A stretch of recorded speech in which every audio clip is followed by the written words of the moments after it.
Ladies and gentlemen, good morning, good evening, whenever you're watching. So, my name is Blessy. I am from St. Joseph College of Engineering and Technology, Palay. I'm here to take a class on advancements in Bluetooth technology, and I'm guided by Dr. Thompson Davis, Assistant Professor of Electronics and Communication Department. So, we know that in this era that we are living, our lives have been increasingly driven by the seamless flow of data. The ability to connect and communicate wirelessly has become, in short, nothing but of indispensable, right? So we are all the users of Bluetooth technology. We connect our wireless headsets, your smartphones with your smartwatches, etc. So we all know we are the users of Bluetooth, but we don't know what Bluetooth technology, what is the story behind it, how it works, and what are the current advancements in the Bluetooth technology. It's so sure that it's just not used for transferring just pictures and songs between phones. It's used for much more. In this era, it's used for much more useful applications, etc. in IoT, etc. So we'll be discussing about those various advancements. So these are the contents of the slides which we will be going through. Like we will be going through the introduction of then the origin, then the history, then the versions of Bluetooth, and then how it works, then the Bluetooth networks, the Bluetooth protocol, the advancements, applications, advantages, disadvantages, top companies, and conclusion.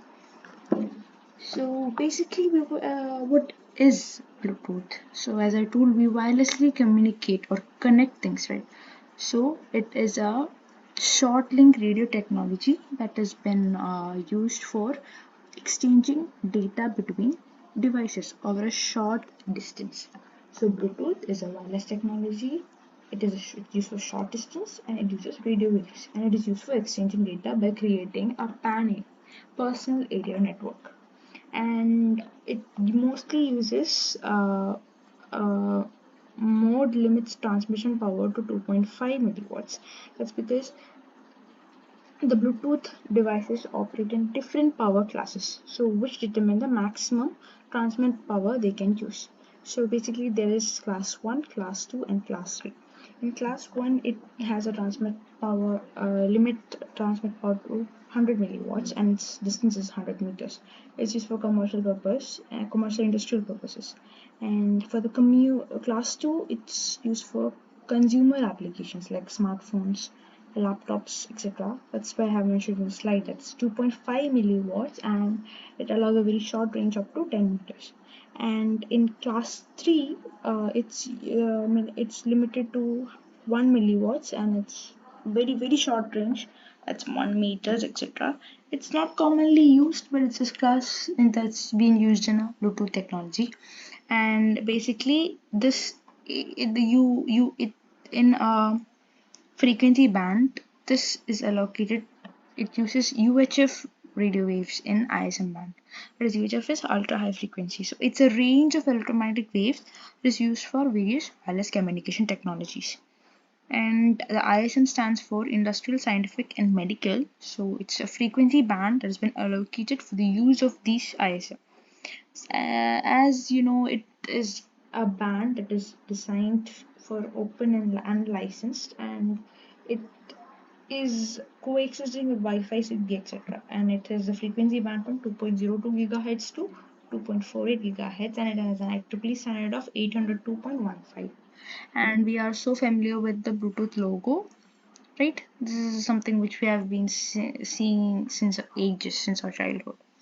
So the origin of Bluetooth. So we are also familiar about Bluetooth, but does we know how its name came, how this was formed? So basically, the development of a short link radio technology was later named as Bluetooth.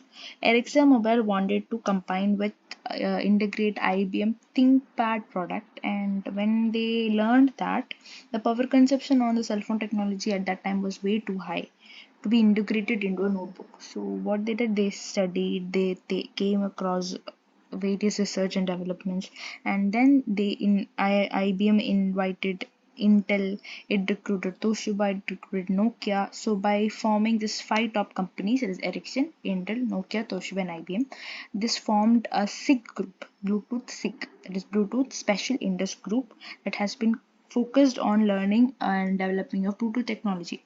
So this is how the Bluetooth tech was introduced. And why the name Bluetooth is that the Indus Jim Kardash he brought up some story about an ancient king, Danish king. His name was King Harald Bluetooth. What he did was there was a dispute between certain tribes within his kingdom, and he compensated those disputes and unified those tribals. So to show the unification of this tribals equal to unification of the species by connectivity within a short range wirelessly, the name came as Bluetooth. As you can see, the symbol itself is actually has HB. It's a Nordic symbol, so this is the Nordic H and this is the Nordic B. Together it forms a logo. So different versions of Bluetooth, like in each year from 1994, the Ericsson started to research by IBM. As I told, that was the year somewhere Bluetooth SIG group was formed. As the year goes by, in 1999, the introduction of the Bluetooth technology was given with the version 1.0. It as goes on from 2020, 2004, 2007, and till now, till 2023, Bluetooth specification version 5.4 has been released. So let's look into what all these each versions can do. So Bluetooth version 1.0, as I told, it's a core introduction of the Bluetooth technology. Like for the sake of introducing the Bluetooth technology, they have introduced this version 1.0, and it is basically wireless connectivity. As you know what Bluetooth is, definition of the Bluetooth, and it has a data transfer rate of 721 kb per second. The next is Bluetooth version 1.1. Basically, as I told, it for the sake of introducing, a lots of bugs and issues were there arised due to various problems in the version 1.0. So to fix those issues by reducing interference, by improving the compatibility, than the initial version, version 1.1 was introduced, and in version 1.2 it enhanced the data speed, it reduced the power consumption. Basically here, sorry, they introduced adaptive frequency hopping technique. That is basically, what is that? Indifference is one of the biggest challenges that faced by any wireless technology in providing a reliable data communication.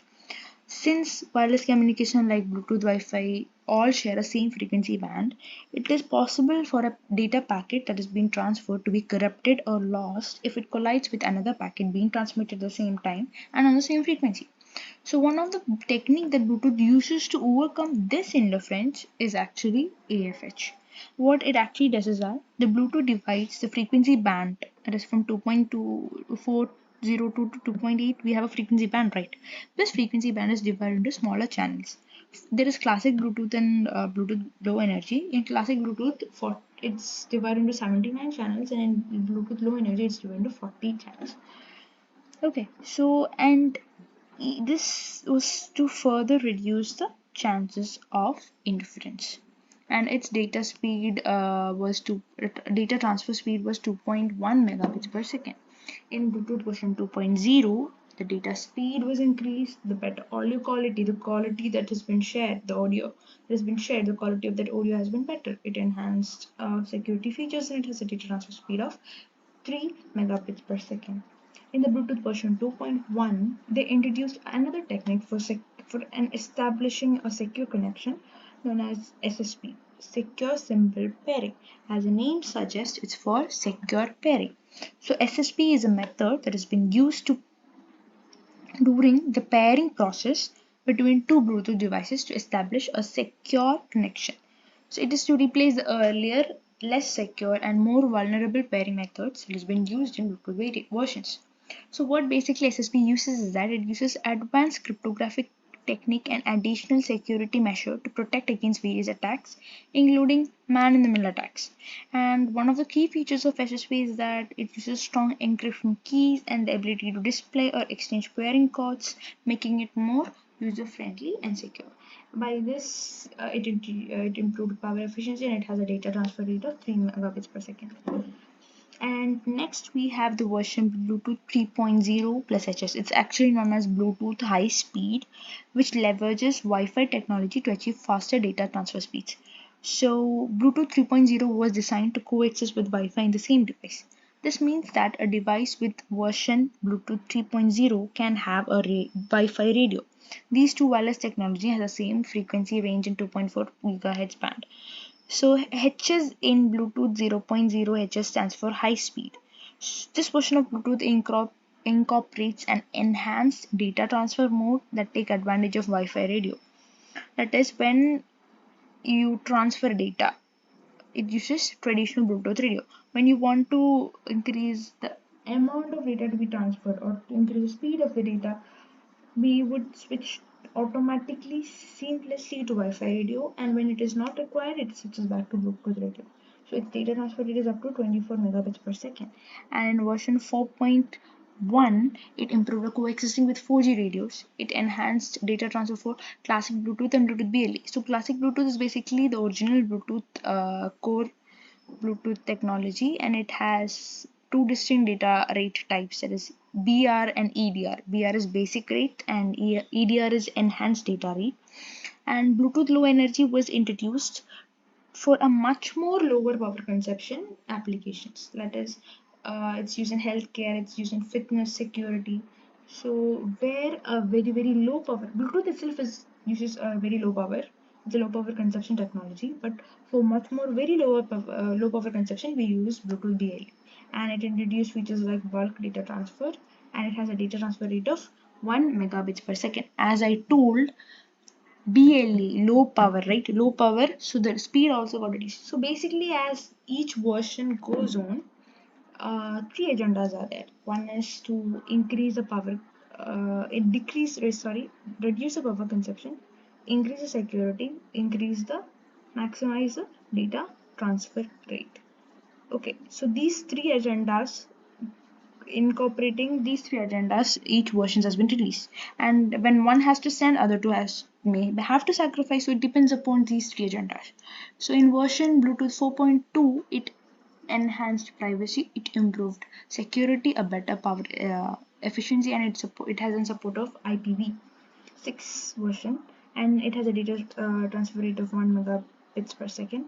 And in 5.0, as I mentioned earlier, it increases the speed, it makes the power efficiency more, and with the release of the 5th generation, it became changing path for IoT applications. Like, it's used in smartphones, it's used in Auracast. We will be discussing about it in the coming slides, and its data transfer rate is 2 megabits per second. And next we have Bluetooth 5.1 version. It introduced a precise location tracking with AOA and AOD, angle of arrival and angle of departure capabilities.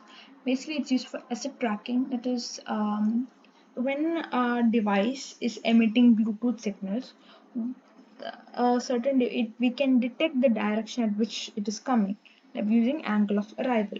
And when we're sending to a certain to a certain direction, we can know the angle to a certain location where we are sending by angle of departure. So by guessing out from where the signal has been coming, it can be used for the precise location tracking. So for asset tracking, this can be used, and it has enhanced security and anti-spoofing features, and its maximum data rate is 2 megabits per second. And next we have Bluetooth 5.2. It's focused on enhancing audio quality with the introduction of LC3. That is, LC3 is low complexity communication codec, and it improved performance and power efficiency for BLE, and its maximum data transfer rate is 2 megabits per second. And then we have version Bluetooth 5.3. So basically what it does enhanced feature is that when you receive the data, it is examined only once, and the duplicates are deleted instantly. That is, at the arrival itself, it checks if any duplicates are there, it deletes it. If it's been processed, a lot of power is being wasted, a lot of time is being wasted. So if it's been instantly deleted, like duplicates will be instantly deleted, the power consumption is much more better, right? So we can increase the power efficiency, and its data rate is 2 megabits per second. And currently in 2023, we have Bluetooth 5.4. It has a feature called encrypted advertising data, and its data transfer rate is 2 megabits per second. And let's look into How it works, how this Bluetooth technology works. As I have already mentioned, Bluetooth technology is a wireless device connectivity by utilizing short range radio waves. So, in order to minimize the interference that has been coming, to increase the security, to enhance, to guarantee the secure establishment connection between two devices, it uses a method known as frequency hopping spread spectrum. I did told you about the Bluetooth version 1.2 AFH, adaptive frequency hopping, same thing. What it does that the working of Bluetooth consists of sending and receiving signals from one device to another. It sends and receives radio using 79 different frequencies in a band of spectrum, which is centered at 2.45 GHz. It is used for avoiding interference.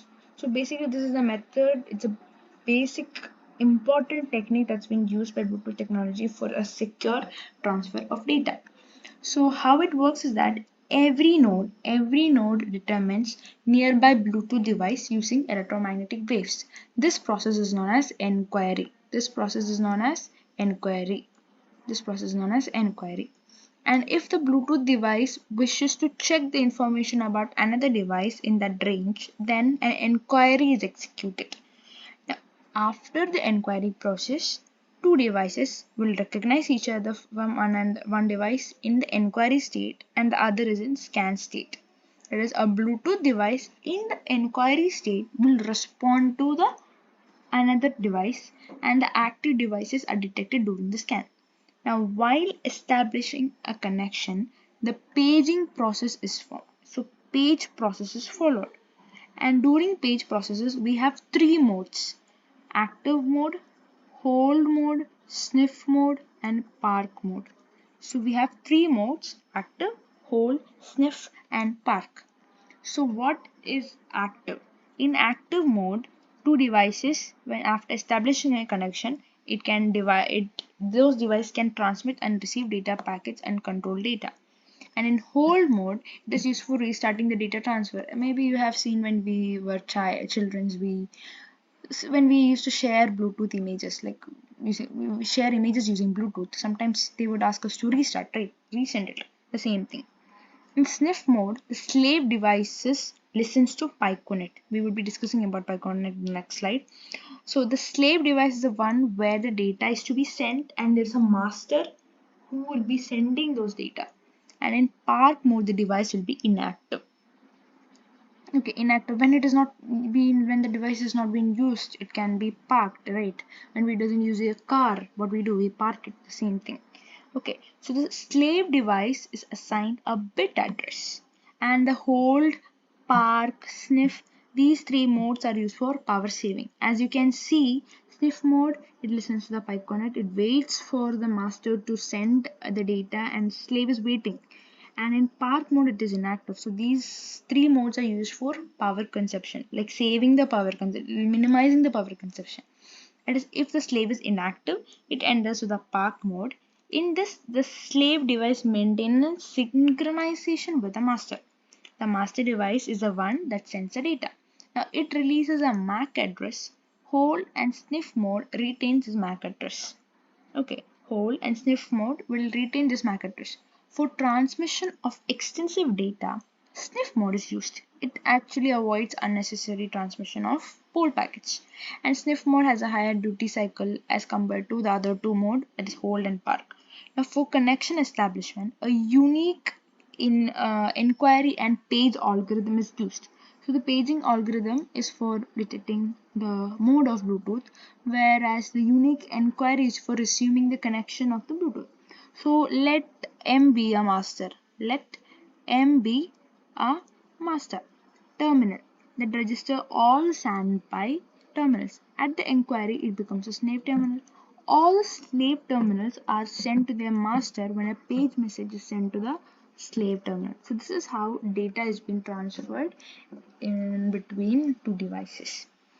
Let's look into different Bluetooth networks. We have various Bluetooth networks. So basically, Bluetooth has two fundamental Bluetooth networks. So what Bluetooth networks is that they are a pervasive, versatile form of wireless communication that is designed to facilitate short-range data exchange between devices. So basically there is fundamental one is Piconet and ScatterNets.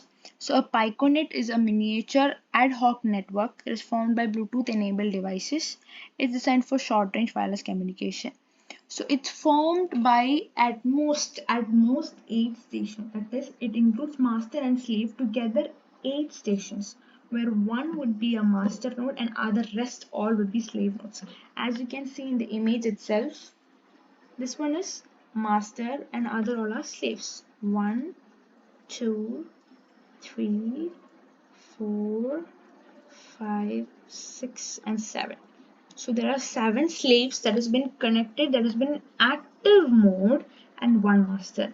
And you can see there are 2 park mode ones, right? So we cannot connect those, they're inactive, so we cannot connect it as a network. And master node is a primary station that manages the small network, and slaves is a secondary station that is synchronized with the primary station. And next we have another Bluetooth network, that is ScatterNet. So basically ScatterNet is a network configuration in Bluetooth technology that extends connectivity beyond individual Piconets. That is, a ScatterNet is interconnection or a collection of 2 or more Piconets. So you can see this one is a Piconet, right? So you can see here is a Piconet 1, 2. This is Piconet 2. So these two collection together forming a bridge, that they are formed when a node in a Piconet, whether a master or a slave, acts as a slave in another Piconet. So this node is known as bridge between the 2 Piconets, and this bridge is what it connects 2 Piconets to form a ScatterNet. Next we have a Bluetooth protocol architecture. So what is basically Bluetooth protocol architecture is that it is a layered framework that defines how Bluetooth enabled devices communicate with each other. Now it consists of several layers, where each with specific responsibility to ensure sufficient and secure data transfer. We have different layers. So here there is a physical layer, we have a data link layer, we have a middleware layer, and application layer. So let's look for 4 protocols. The first one is Bluetooth radio. That is a physical layer. It's the lowest layer, and it deals with the physical aspects of wireless communication. Like it defines the radio frequencies, the modulation, the transmission power used by Bluetooth devices. Next we have baseband layer. So this layer handles tasks like formatting, error correction, link control. So it is a layer that ensures a reliable communication between devices, and it manages devices discovery, and it establishes secure connections, etc. Then we have link manager protocol. We have link manager protocol. So link manager protocol is a layer that handles the tasks such as authentication, encryption. Okay, so security based link setup, power control, etc. So it ensures the security and proper functioning of the Bluetooth link. And next we have a layer L2CAP, logical link control and adaptation protocol. So this is basically used for providing a reliable channel for data transmission between 2 devices. Like it can segment a data into a smaller packets. It can handle the flow control and multiplex different higher layer protocols over a single Bluetooth link. And then we have HCL, host control interface. It's like a bridge that's been acting between a Bluetooth hardware and Bluetooth software. So basically this is the Bluetooth hardware, and basically this is the Bluetooth software. So this is how it works. So it is like HCL, it is a defined set of commands and events that is used by the software to configure and control the hardware. And next we have certain Bluetooth stacks in the middleware layer. That is, it includes various software layers to run on the host device and manage the Bluetooth connection. We have L2CAP. It operates in stack as well by providing services like segmentation, and as I mentioned, it segments into smaller packets, and it can also reassemble it can also do reassembling of larger data packets. And we have RFCOMM, COM is radio frequency communication. It is a protocol that emulates the behavior of RS-232 serial ports over Bluetooth. So it's commonly used for serial communication with devices such like GPS receivers and printers, etc. Then we have STP. It's Service Discovery Protocol, as the name suggests itself. It helps devices discover available services on each other. It allows a device to find out what services other device offers and making it easier to establish connection for specific purposes. And then we have Bluetooth profiles. Profile defines how Bluetooth devices should communicate to perform specific functions. Like for example, a hand-free profile defines how a Bluetooth headset and a smartphone should interact for hands-free calling. And then we have an application layer. So this application layer at the top of the architecture and the applications that is used for Bluetooth. Like use Bluetooth for various purposes.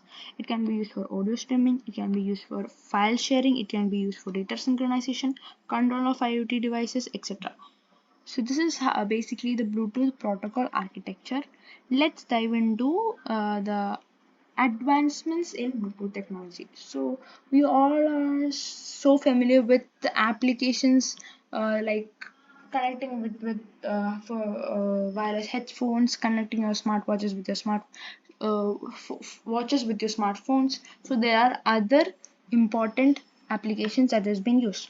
So smart homes, it's used in smart homes, it's used in broadcast audio, it's used in healthcare, it's used in mesh networking, etc. So in smartphones, it can be used for various automated tasks. For example, smart lighting. So Bluetooth enable light bulbs, lighting system allow the users to control the brightness, the color, scheduling of lights using their smart voice assistants like Google Assistant or Alexa, etc. Right? Then connecting of wireless speakers. Bluetooth speakers provide wireless audio streaming from smartphones. Smart locks can be introduced in the smart home applications like for convenient keyless entry. Smart thermostat can be used. Home security, like Bluetooth can be used in home security system to connect with the sensors, cameras, alarms. Like for example, a door or window sensor can communicate with the central hub via Bluetooth. Like if the hub is in home and to connect for using Wi-Fi would be, because when you compare Bluetooth and Wi-Fi, we find that the Wi-Fi has very large power consumption. So for this purpose, just for communicating between the two hubs that is so near within the range, I guess Bluetooth is very far enough, right? So the power consumption will be so less. It's so efficient and effective. Then we have Auracast broadcast audio. So it's a new capability from Bluetooth technology that is transforming the way we experience the audio. That is, it enables Bluetooth devices to broadcast audio to multiple listeners, like making it possible to share audio experience with others in real time. It has increased range. That is, Orcast broadcast can reach a wider range of listeners than a traditional Bluetooth audio. Like when you connect a Bluetooth device, it cannot be only connected one. But by Orcast broadcast, it can be connected to a large number of audiences, and the audio quality by this is very high. And the hearing aids, its applications is hearing aids, public address systems, smart speakers, etc. And then we have thing in our healthcare sectors like medical devices such as Bluetooth pressure, Bluetooth glucose monitors, etc. can be tracked or know about these in real time using Bluetooth, right? So these technologies has enabled this enabled us to know about what's happening around us. Because it, like for Bluetooth enabled wearable devices such as smartwatches, fitness trackers, it can collect a real-time patient data and transmit it securely to healthcare providers via smartphones or tablets, etc. As I mentioned, it can be used for asset tracking. Asset tracking is Bluetooth beacons is a small device that emits or transmits or generates a Bluetooth signal. It can be attached to medical equipment or supplies. We will be able to track that precise location by using angle of arrival or angle of departure. That method, as I already mentioned. Then we can know about the patient safety and security by tagging those Bluetooth beacons along the patients. We would know where they are. so that we could find their location within the healthcare facility, help them to prevent fall, help them to prevent from eloping, etc. Okay, so these, and lastly but not the least, mesh networking. So mesh networking is a revolutionary technology that extends the capability of Bluetooth by enabling devices to self-organize into a network without the need of central controller. So this makes Bluetooth mesh networks ideal for applications that require low power, scalability, reliability, etc. So this mesh network can be used in smart home automation, smart building, industrial automation, retail beacons. Like smart automation, like Bluetooth mesh network is being used for a whole. It can be for whole building for controlling the light, HVAC, security system, etc. So the power consumption also will be reduced overall, and the efficiency of the building will also increase. So this is the advancements that has been taking place in Bluetooth technology. And these are the various applications of Bluetooth that has been signified by using Bluetooth Smart. It can be used in healthcare, medical, it can be used in sports fitness, it can be used in car electronics, home security, home automation, industrial devices, or wearable devices. As you can see, a plenty of application is there for Bluetooth Smart. And then we have applications. As we know, wireless audio, IoT, smart home automation. We all are the users of these applications. For wireless audio, we know how seamlessly we use our wireless headphones, earbuds. We connect it using wireless speakers. And we know that while gaming, the low latency audio has become a very good thing for us. Like we don't get pissed, we don't get frustrated. Because when latency comes, we get irritated, right? And it's so bad that when latency comes, we doesn't know what happens. It's the problem of synchronization. It's the problems of latency. IoT sensors like for it's used for smart homes, it can be used for industrial purposes. As I mentioned, we can control and monitor devices that can be used in our home, like lights, locks, thermostats, home security, etc. And asset tracking is also and management in logistics and supply chain. In smart homes and automation, as I already mentioned, smart light controlling through smartphones, voice assistants like Alexa and Google Assistant, home security, Bluetooth mesh for controlling the whole smart building, etc. So these are the applications that can be used. And various of advantages are there, especially the low latency. Like Bluetooth has a very low latency, which means that the data is transferred between devices quickly. While comparing it with Wi-Fi, the power consumption is so less. Latency is also so less for what it is been provided. So Bluetooth has a low latency, it has high reliability, it has high security, scalability. Why security? As I mentioned, they uses various technology as versions go by. As each versions get released, they try to increase the security, the secure methods for securing established connection, for securing established secure transfer of data, etc. And why I told high reliability is that it has a low error rate. So with that, we can say that this Bluetooth technology is so highly reliable, and scalability can be used for connecting large number of devices. As I told, Orcast is a new technology that has been revolutionizing the Bluetooth tech. And there is some Bluetooth disadvantages, especially short range. We know Bluetooth is so short range. When we connect our wireless headphones and we keep our phone somewhere and we start walking away from it, after a certain time it loses connection, it sound gets cracked, everything. And while comparing with Wi-Fi, the Bluetooth has very slow data transfer speed. So when we try to use a Bluetooth tech means headphones to listen to a music on your phone, we cannot move so far away from your phone because the connection would keep dropping, this audio quality would be reduced, the sound will keep cracking, everything. So these are the disadvantage of Bluetooth technology. Now the companies that has been working on the Bluetooth tech, so these are the various companies that has been working, like Bluetooth SIG, that includes the 5 top companies that has been working with Bluetooth from the initial phase. Texas Instruments, Silicon Labs, Apple, Samsung, Qualcomm, Sony, and the other companies which have been mentioned in the pictures are the top companies that was working on Bluetooth tech on 2022. With this, I would like to conclude that the Bluetooth technology has made our new era so seamless by giving us the ability to connect and communicate wirelessly and makes our life much more easier. So Bluetooth has witnessed various advancements, like even in the case of increasing the speed, the battery economy, the quality of the audio that is being transferred, power efficiency, etc., with each successive iteration. And in this world of technology that has been quickly developing, Bluetooth is still a dependable one because, as I already, the main key feature is that it's a low power consuming technology that can be used, and this tech can be used for much more applications in IoT for smart automations, etc. So with this I would like to conclude and thank you. These are some references that has been used for making this slide and contents.